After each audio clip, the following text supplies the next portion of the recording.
Then what is the pathogenesis? In the pathogenesis is that you can see this is a model of the allergic asthma. What happened when we inhaled a allergen, that is antigen, which it favors the IgE production and eosinophil requirement. So this is comes under the primary sensitization.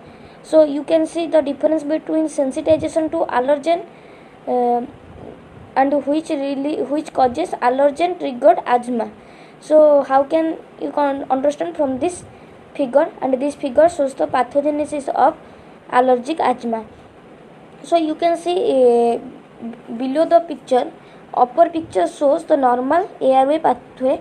Below there is a constricted airway pathway due to the allergen. So what happens when there is re-exposure of antigen occur? These T helper and T helper memory cell, they causes the immediate reaction.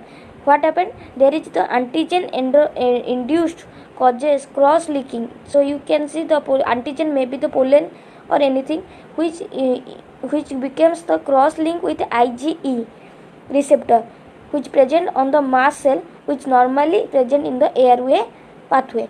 These mast cell what causes? They release a preformed mediator. What the preformed mediator works? You can see they causes the opening tight junction between epithelial cell. So what happened due to this opening of the tight junction?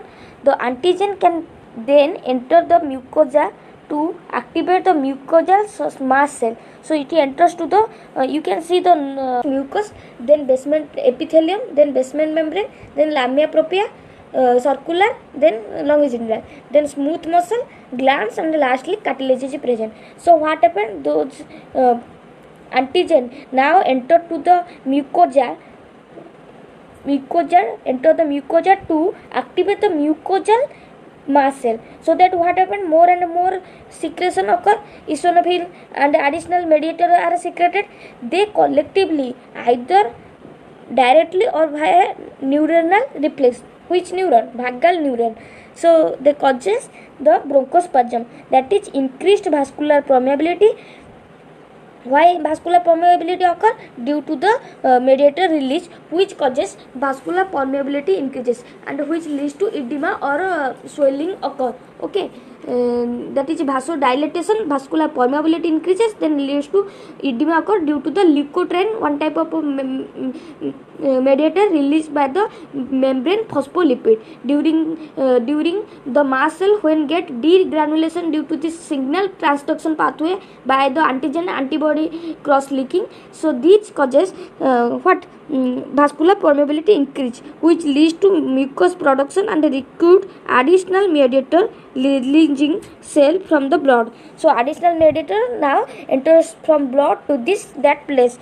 In lastly late phase, what happened? There is arrival of leukocyte. In leukocyte we know neutrophil, eosinophil, basophil, lymphocyte, monocyte, all are now get signally transported and they get to that place. So that what happened? The antigen will be so that the more and more production of the requirement cell occur, and which leads to the initiation of a late phase of asthma. Then a fresh round of a mediator released from the leukocyte, endothelium and epithelia, which leads to the secretion of a more eosinophil and more, which causes the damage to this epithelium. So what happened lastly? The degeneration and ulceration of a bronchial epithelium occur.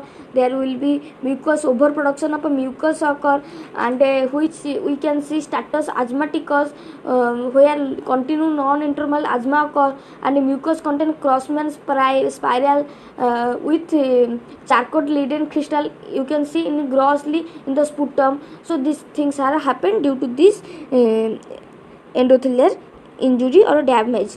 So this is all about the pathogenesis of a bronchial asthma.